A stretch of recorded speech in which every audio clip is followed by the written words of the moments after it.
Good morning, everyone.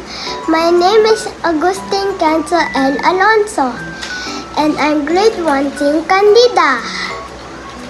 My title of my story is Kenzo Zoo the Rescue. One day, Kenzo went to the zoo. He noticed something is wrong.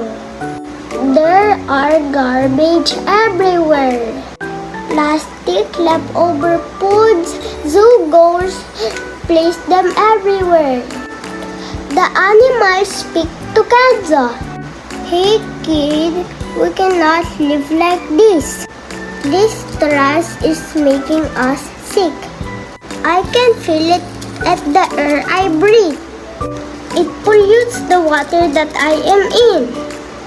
I can feel it everywhere. This garbage ruined our world. Please help us. Kenzo felt sad about it. He called his friends to help his zoo friends. They all clean the garbage at the zoo and make sure clean forever. The animals are so happy. Yay! Thank you, humans. The end.